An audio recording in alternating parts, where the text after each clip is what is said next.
Hi everyone, ಇದು ನಿಮ್ಮ ನೇತ್ರ. ನಿನ್ನೆ ಮ್ಯಾಚ್ ಎಲ್ಲ ನೋಡೇ ಇತ್ರ ಸಖತ್ ಕ್ರೇಜ್ ಆಗಿತ್ತು ಅಂತಲೇ ಹೇಳ್ಬೋದು. RCB ಮತ್ತು DC ಜಸ್ಟ್ 189 DC ಗೆ ಟಾರ್ಗೆಟ್ ಕೊಟ್ಟ ತಕ್ಷಣ most of the RCB fans feel ಆಗಿದ್ದು, ನಾನು ಫೀಲ್ ಆಗಿದ್ದು ಓಕೆ ಇವತ್ತು ಪಕ್ಕಾ ಹೊಗೇನೆ RCB ಪ್ಲೇ ಆಫ್ ಪಕ್ಕಾ ಬರಲ್ಲ, ಏನೋ ಒಂದು ಸ್ವಲ್ಪ ಆದರೂ ಹೋಪ್ಸ್ ಇತ್ತು ನಮ್ಮ RCB ಪ್ಲೇ ಆಫಿಗೆ ಬರ್ಬೋದೇನೋ ಅಂತ. ಬಟ್ ಈ ಟಾರ್ಗೆಟ್ ಕೊಟ್ಟಾದಮೇಲೆ ಆ ಕಡೆ ನೋಡಿದ್ರೆ ಡೇವಿಡ್ಡು, ಅಭಿಷೇಕ್ ಪೋರೆಲ್ಲು ಮತ್ತು ಸ್ಟಬ್ಸು ಮತ್ತು ಇನ್ಯಾರು ಕ್ಯಾಪ್ಟನ್ ಆಗಿ ಲೀಡ್ ಮಾಡಿದ್ರಲ್ಲ ನಮ್ಮ ಅಕ್ಷರ್ ಪಟೇಲು, ಇವರೆಲ್ಲ ಇರಬೇಕಾದ್ರೆ ಹೆಂಗೆ ಗುರು ನಮ್ಮ RCB ಆರಾಮ 15 ಓವರ್ಸ್ಗೆ DC ಮ್ಯಾಚ್ ಫಿನಿಶ್ ಆಗೋಗ್ಬಿಡುತ್ತೆ, ಪ್ಲೇ ಆಫ್ಗೆಲ್ಲ ಟಾಟಾ ಬೈ ಬೈ ಅಷ್ಟೇ ನಾವು ಅಂತ ಅಂದ್ಕೊಳ್ತಿರ್ಬೇಕಾದ್ರೇ ಸಕ್ಕತ್ತಾಗಿ ಬೌಲಿಂಗ್ ಮಾಡಿದರು ಅಂತಲೇ ಹೇಳ್ಬೋದು. RCB ಅವರು ಎಷ್ಟೊಂದು ವಿಕೆಟ್ಸ್ ಕಿತ್ತರು ಗುರು. ಸ್ವಪ್ನಿಲ್ ಸ್ಟಾರ್ಟಿಂಗಲ್ಲೇ ಡೇವಿಡ್ ಅವ್ರು ವಿಕೆಟ್ ಕಿತ್ತರು, ದಯಾಲ್ ಅವರು ಒಂದು ರನ್ಔಟ್ ಮಾಡಿದ್ರು, ಮತ್ತು ಇನ್ನೊಬ್ಬರು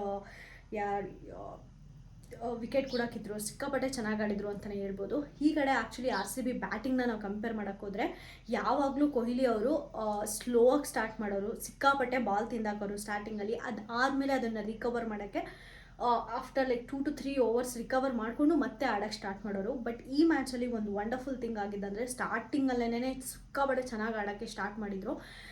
ಮೋಸ್ಟ್ಲಿ ಜಾಸ್ತಿ ಸ್ಕೋರ್ ಮಾಡೋಕ್ಕಾಗಲಿಲ್ಲ, ಬಟ್ ದ ಥಿಂಗ್ ಇಸ್ ಬೇರೆಯವ್ರಿಗೂ ಕೂಡ ಚಾನ್ಸ್ ಸಿಕ್ತು, ಎಲ್ಲರಿಗೂ ಅಪಿಯರೆನ್ಸ್ ಕೊಡೋಕ್ಕೆ ಕೂಡ ಒಂದು ಚಾನ್ಸ್ ಸಿಕ್ತು. ಮತ್ತು ಈ ಥರ ಅಗ್ರೆಸಿವ್ ಆಗಿ ಆಡೋ ಕೊಹ್ಲಿನೇ ನಾವು ನೋಡೋಕ್ಕೆ ಇಷ್ಟಪಡೋದು ಕೂಡ. ಅದಾದಮೇಲೆ ಆಪೋಸಿಟಲ್ಲಿ ಅವ್ರಿಗೆ ಬೌಲ್ ಮಾಡ್ತಿರೋ ಇಶಾನ್ ಅವರು ಕೂಡ ಅಷ್ಟೇ ಸಿಕ್ಕಾಪಟ್ಟೆ ರೇಗಿಸ್ತಾ ಇದ್ರು. ಅದು 4 ಬ್ಯಾಟ್ ಟಚ್ ಆಗದೇ ಹೋಗಿದ್ದು, ಅವಾಗ ನಾನೇ ಹೊಡೆದಿದ್ದು ಅಂತ ಒಂದು ಕವರಪ್ ಆಗಿರ್ಬೋದು, ಮತ್ತು ಜಸ್ಟ್ ಟಚ್ ಮಾಡಿದ ತಕ್ಷಣ 6 ಹೋದಾಗ ಅವ್ರ ಮುಖದಲ್ಲಿ ಬಂದಿರೋ ಎಕ್ಸ್ಪ್ರೆಷನ್ ಆಗಿರ್ಬೋದು, ಮತ್ತು ಇಶಾನ್ ಅವರು ಕೊಹ್ಲಿ ಅವರು ಔಟ್ ಮಾಡಿದಾಗ ಅವ್ರನ್ನ ಹೋಗಿ ರೇಗಿಸಿದ್ದ ಇದಾಗಿರ್ಬೋದು, ಸಿಕ್ಕಾಪಟ್ಟೆ ಒಂದು ಕ್ಲೋಸಪ್ ಹಾಕ್ಕೊಂಡ್ರೆ ಸಕ್ಕದಾಗಿ ಅನ್ನಿಸ್ತು ಅದು ಆ ಇನ್ಸಿಡೆಂಟ್ ಏನಾಯಿತು ಅದು. ಅದಾದಮೇಲೆ ನಮ್ಮ ಡುಪ್ಲೆಸಸ್ ಕಾಂಟ್ರಿಬ್ಯೂಷನ್ ಆ್ಯಕ್ಚುಲಿ ಅಷ್ಟು ಇರಲಿಲ್ಲ ಅಂತಲೇ ಹೇಳ್ಬೋದು.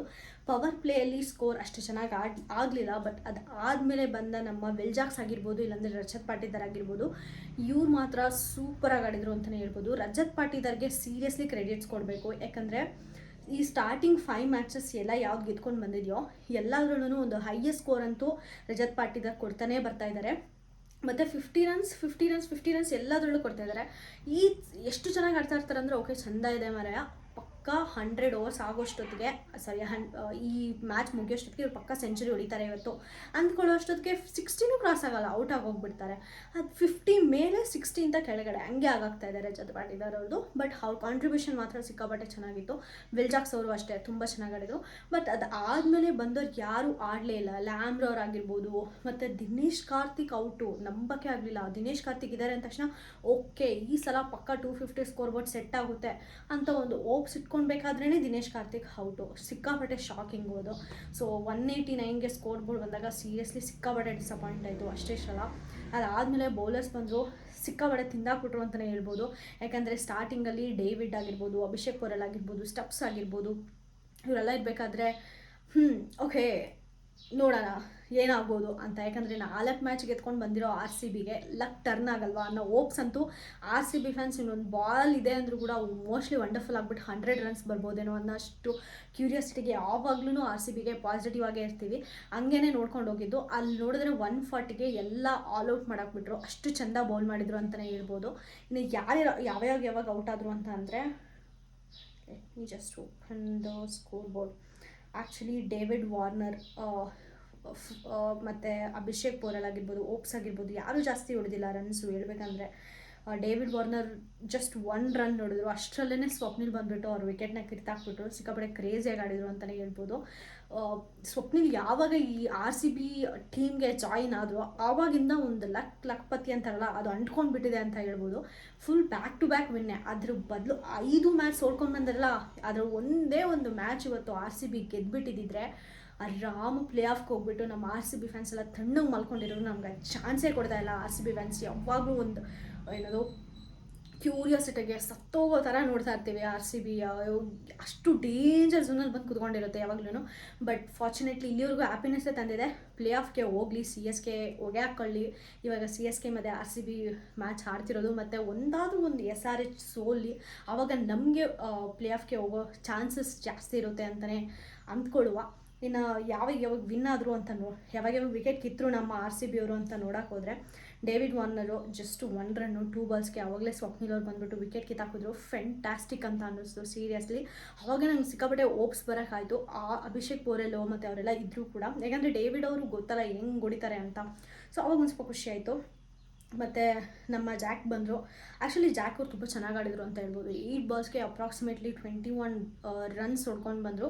ಸಿಕ್ಕಾಪಟ್ಟೆ ಚೆನ್ನಾಗಿ ಆಡಿದ್ರು. ಬಟ್ ಅವ್ರ ವಿಕೆಟ್ ಆದರೆ ಅವರು ವಿಕೆಟ್ ಕೀಲಿಲ್ಲ, ರನ್ಔಟ್ ಆದರು. ಆ್ಯಕ್ಚುಲಿ ಎಷ್ಟು ದಯಾಲ್ ಅವ್ರು ಬೌಲ್ ಮಾಡ್ತಿರ್ಬೇಕಾದ್ರೆ ಅದು ಕೂಡ ಸ್ವಲ್ಪ ಪ್ಲಸ್ ಪಾಯಿಂಟ್ ಅಂತ ಹೇಳ್ಬೋದು. ಯಾಕಂದರೆ ಅಷ್ಟು ಹೈ ಸ್ಪೀಡಲ್ಲಿ ರನ್ ಆಗ್ತಿರೋ ಸ್ಕೋರ್ ಬೋರ್ಡ್ನ ಒಂದೇ ಸಲ ಕೆಳಗಡೆ ಹಾಕಿದ್ದು ಅಂದರೆ ಸಿಕ್ಕಾಪಟ್ಟೆ ಒಂದು ಖುಷಿ ಅಂತಲೇ ಹೇಳ್ಬೋದು. ಮತ್ತು ಹೋಪ್ ಅವರು ಕೂಡ ಚೆನ್ನಾಗಿ ಆಡಿದರು. ಅಭಿಷೇಕ್ ಪೋರೆಲ್ ಅವರು ಅಷ್ಟೇ, ಅವರು ಕೂಡ ತುಂಬ ಚೆನ್ನಾಗಿ ಆಡಿದರು. ಅಭಿಷೇಕ್ ಪೋರೆಲ್ ಔಟ್ ಆದರು ಅವರು, ಸಾರಿ, ಜಸ್ಟ್ 2 ರನ್ಸ್ ಹೊಡೆದ್ರು 3 ಬಾಲ್ಸ್ಗೆ ಔಟ್ ಆಗೋದ್ರು. ಹೋಪ್ಸ್ ಚೆನ್ನಾಗಿ ಆಡಿದ್ದಾರೆ, 23 ಬಾಲ್ಸ್ಗೆ 29. ಅದು ಸೂಪರ್ ಡೂಪರ್ ಅಂತ ಹೇಳೋಕ್ಕಾಗಲ್ಲ, ಬಟ್ ಅಟ್ಲೀಸ್ಟ್ ರನ್ ಔಟ್ ಆಗದೆ, ಇಲ್ಲಾಂದರೆ ವಿಕೆಟ್ ತೊಗೊಳ್ದೆ ಒಂದು ಸ್ವಲ್ಪ ಬೇಸಿಕ್ ಆದರೂ ಆಡಿದಾರಲ್ಲ. ಸೊ ಈ 3 ಜನ ಕಾಂಟ್ರಿಬ್ಯೂಷನ್ ತುಂಬ ಚೆನ್ನಾಗಿತ್ತು. ನಾನು ಆ್ಯಕ್ಚುಲಿ ಅಭಿಷೇಕ್ ಪೋರೆಲ್ ಮತ್ತು ಡೇವಿಡ್ ಮೇಲೇ ಜಾಸ್ತಿ ಒಪ್ಪಿಸ್ಕೊಂಡಿದ್ದು, ಅರೆ ಇವರಿದ್ದಾರೆ ಅಂದರೆ ಹೊಡೆದಾಕ್ತಾರೆ ಅಂತ.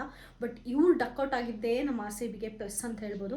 ಅಷ್ಟೇ ಅಲ್ಲದೆ RCB ಬ್ಯಾಟಿಂಗ್ ಮಾಡ್ತಿರ್ಬೇಕಾದ್ರೆ 4-5 ಕ್ಯಾಚ್ ಈಸಿಯಾಗಿ ಬಿಟ್ಟರು ಅವರು, ಅಷ್ಟು ಈಸಿ ಕ್ಯಾಚ್ನ ಬಿಟ್ಟರು. ಅದು ಕೂಡ ನಮ್ಮ RCBಗೆ ಪ್ಲಸ್ ಆಯಿತು. ಅಷ್ಟು ಸ್ಕೋರ್ ಬೋರ್ಡ್ ಸೆಟ್ ಮಾಡ್ತಿರ್ಲಿಲ್ಲ, ಇಲ್ಲಾಂದರೆ ಅಪ್ರಾಕ್ಸಿಮೇಟ್ಲಿ 150ಗೆ ಆಫ್ ಆಗೋಗ್ಬಿಟ್ಟಿರೋರೇನೋ. ಅದಾದಮೇಲೆ ನಮ್ಮ Akshar Patel first time actually ಅವರು IPL ಹಿಸ್ಟ್ರಿಯಲ್ಲಿ ಕ್ಯಾಪ್ಟನ್ ಆಗಿದ್ದು. ಅಕ್ಷರ್ ಪಟೇಲ್ ಅವ್ರ ಕ್ಯಾಪ್ಟನ್ಸಿಗೆ ಅವ್ರು ಕ್ಯಾಪ್ಟನ್ ಆಗಿದ್ದಕ್ಕೆ ವ್ಯಾಲ್ಯೂ ಕೊಟ್ಟರು ಅಂತಲೇ ಹೇಳ್ಬೋದು. ತುಂಬ ಚೆನ್ನಾಗಿ ಆಡಿದರು, ಬೌಲಿಂಗ್ ಆಗಿರ್ಬೋದು ಇಲ್ಲಾಂದರೆ ಬ್ಯಾಟಿಂಗ್ ಆಗಿರ್ಬೋದು. ಎಷ್ಟು ಅಕ್ಷರ್ ಪಟೇಲ್ ಅವರು 39 ಬಾಲ್ಸ್ಗೆ 57 ಹೊಡೆದ್ರು, which is really not easy to score. So ಅಷ್ಟು ಆಗಿರೋದಕ್ಕೆ ಅಟ್ಲೀಸ್ಟ್ 140ಗೆ ಬಂದು ಕಟ್ಟೌನ್ ಆಗಿದೆ, ಇಲ್ಲಾಂದರೆ ಇನ್ನೂ ಜಾಸ್ತಿ ಹೀನಾಯವಾದ ಸೋಲಾಗ್ಬಿಟ್ಟಿರೋದು ನಮ್ಮ ಏನಾದರೂ ಅಕ್ಷರ್ ಪಟೇಲ್ ಅವರು ಆಡಿರಲಿಲ್ಲ ಅಂದರೆ.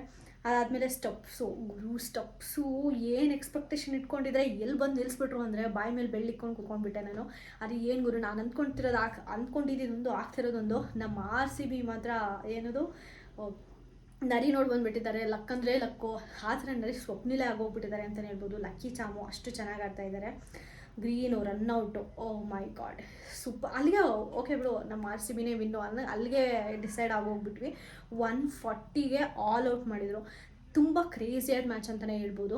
ಈಗ ಬರ್ತಿರೋ CSK ಮತ್ತು RCB ಮ್ಯಾಚ್ ಮೇಲೆ RCB ಏನಾದರೂ ಗೆಲ್ತು ಅಂದರೆ ಆರಾಮಾಗಿ ಈಸಿಯಾಗಿ ನಾವು ಪ್ಲೇ ಆಫ್ ಕೊಟ್ಟೋಗ್ಬಿಡ್ತೀವಿ. ಇನ್ ಕೇಸ್ ಏನಾದರೂ CSK ಗೆದ್ದುಬಿಡ್ತು ಅಂದರೆ ನಮ್ಮ SRH ಏನಿದೆ ಅದು 2 ಸಲ ಡಕ್ಔಟ್ ಆಗಬೇಕು. ಆವಾಗ ಮಾತ್ರನೇ ನಮಗೆ ಪ್ಲೇ ಆಫ್ಗೆ ಹೋಗೋಕ್ಕೆ ಚಾನ್ಸ್ ಇರೋದು.